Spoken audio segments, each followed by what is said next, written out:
Hello friend, मैं हूँ उषा ध्रुवे अमरावती से। Welcome to my channel gardening with Usha.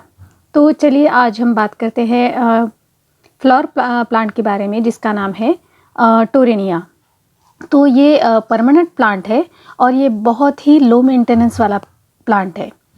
तो ये धूप में भी चल जाता है अगर पानी इसको रेगुलर आप देते हो तो, और पानी का ध्यान रखते हो तो ये अच्छे से आपके यहाँ चल जाएगा।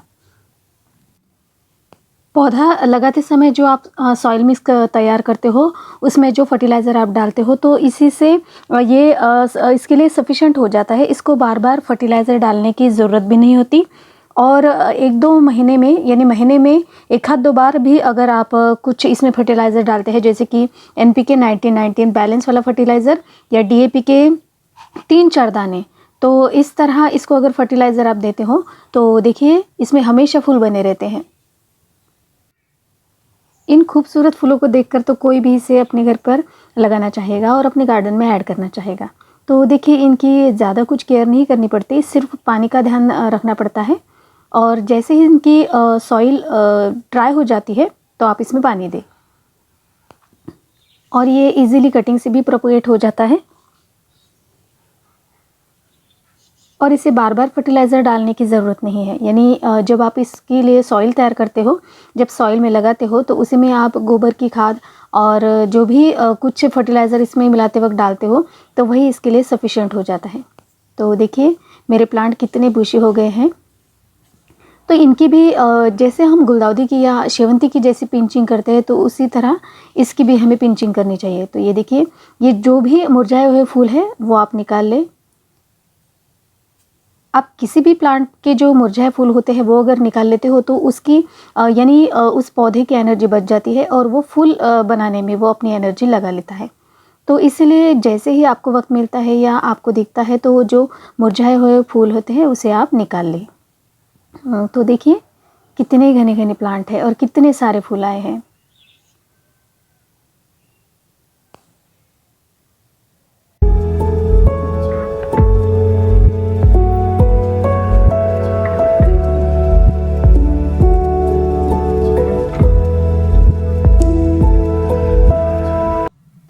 मैं हर प्लांट के लिए एक जैसी सॉइल बनाती हूँ। तो इसमें इसकी सॉइल बनाते वक्त मैंने 7 पार्ट मिट्टी, 1 पार्ट रेत, 1 पार्ट कोकोपीट, 1 पार्ट कंपोस्ट, गोबर की खाद और थोड़ा सा फंगिसाइड, इप्सम सॉल्ट और नीम खली, तो इस तरह से मैंने इसका सॉइल मिक्स तैयार किया है।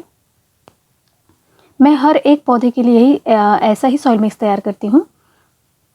तो ये बहुत ही वेल ड्रेन हो जाता है, इसमें पानी भी नहीं ठहरता। और आप गमले में तो 2-4 छेद तो रखते ही होंगे, हमेशा सब कोई रखता है। तो लेकिन फिर भी एक बार याद दिलाने के लिए मैं कहती हूँ कि हर गमले को 3 या 4 छेद नीचे से होने चाहिए, जिससे जो ज़्यादा पानी होता है वो निकल जाता है। तो हमेशा ये याद रखना चाहिए। आप देखिए इसे मैंने 7 इंची पॉट में लगाया है, जो 10 रुपये वाला गमला मिलता है, तो मैंने इसी में लगाया है ये। तो ऐसी कोई ख़ास ऐसे ये नहीं होता कि किसी बड़े ही गमले में चाहिए, मिट्टी का गमला चाहिए, तो ऐसी कोई बात नहीं होती। आप किसी भी गमले में इसे लगा सकते हैं। आप हमेशा इसका जो ऊपर वाला सिरा रहता है, यानी आपको फूल तो दिखाई देते हैं, लेकिन फिर भी यहाँ से अगर काटते हो तो यहाँ से और भी ब्रांचेस निकलते हैं। और ये एक छोटा सा नन्हा पौधा था, तो देखिए कितना बुशी हो गया सिर्फ 1 महीने में। तो इसे लाए हुए सिर्फ मेरे पास 1 महीने हुए हैं। ये धूप में भी चलता है, थोड़ी सी ये गैप लेता है, और उसके बाद जैसे आप इसकी पूरी कटिंग कर देते हो, यानी जो नए फूल होते हो, जो पुराने फूल होते हैं, उससे सारी अगर इस पौधे की आप कटिंग करते हो तो ये फिर से उतना ही आपको ज़्यादा फूल देगा।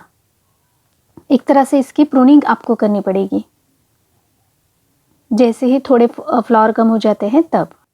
इसमें रूट रॉट और फंगस बस यही एक डिसीज़ होती है, तो इसके सिवा तो इस पर कोई भी बीमारी अटैक नहीं करती। तो अगर आप 10-10 दिन बाद अगर फंगीसाइड्स का स्प्रे करते हो तो ये इसके लिए बहुत ही अच्छा है। तो फिर आपका पौधा मरेगा नहीं, और फंगीसाइड अगर इसमें आप डालते रहोगे तो ये पौधा ज़्यादा दिन तक आपके यहाँ रह जाएगा। आप मेरे हर गमले की अगर मिट्टी देखेंगे तो देखिए इस तरह से। तो इसमें मैंने जैसे बताया था कि 7 पार्ट मिट्टी, 1 पार्ट रेत, 1 पार्ट कोकोपीट और 1 पार्ट वर्मी कंपोस्ट या गोबर की खाद तो यही सब मैंने मिक्सचर तैयार करके ये सॉइल मिक्स बनाया है। तो ये देखिए जैसे ही छोटे-छोटे जो ब्रांचेस मैं कट करती हूँ तो वो इसी गमले में मैं लगा देती हूँ। तो देखिए इसमें रूट निकल आए हैं और ये बहुत ही ईज़ी कटिंग से लग जाता है। तो देखिए इस तरह से मैंने बहुत सारे पौधे घर पे ही तैयार किए हैं। तो इसकी देखिए यहाँ से आप टिप्स ऊपर की काट दें तो जो साइड के जो ब्रांचेस हैं वहाँ से पत्ते निकलने लगते हैं और ये ऐसे पूरा घना प्लांट हो जाता है। ये आप मेरी सॉइल मिक्स देख सकते हैं। देखिए बहुत ही वेल ड्रेन सॉइल मिक्स मैंने तैयार किया है। तो इस तरह की मिट्टी में हमारा प्लांट बहुत ही अच्छे से ग्रो होता है और उस पर फूल भी ज़्यादा आते हैं। तो जो भी मैं कटिंग कट करती हूँ तो वो देखिए इसमें उसी गमले में मैं वहाँ पर लगा देती हूँ। तो ये देखिए मैंने एक निकाल के दिखाई है इसको, इसमें देखिए कितनी अच्छी से रूटिंग हुई है।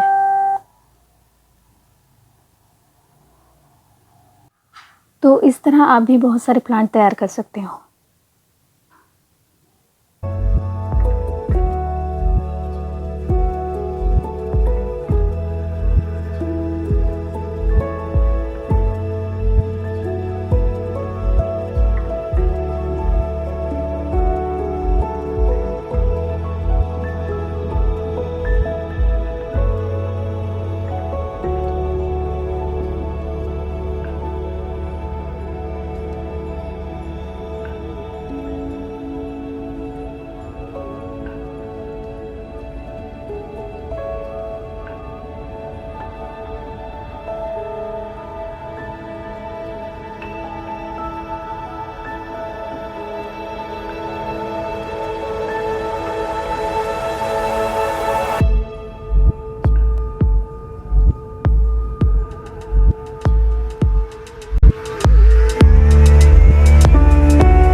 इसी पौधे से देखिए मैंने कितनी सारी कटिंग तैयार की है और ये जो मेरे नर्सरी के पॉली बैग थे तो मैंने ये उसी में सब लगा दी है।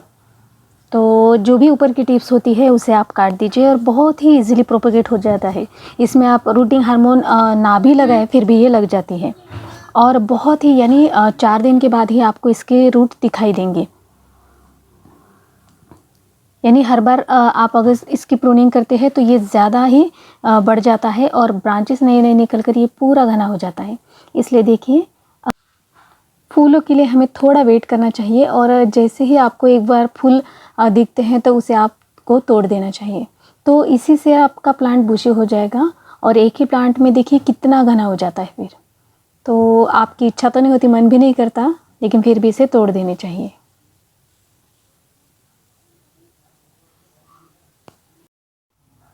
तो ऐसे आप कटिंग लगा कर देखिए एक पौधे से बहुत सारे पौधे तैयार कर सकते हैं और अपने देखिए गार्डन में बहुत सारे प्लांट आपके ऐड हो जाए।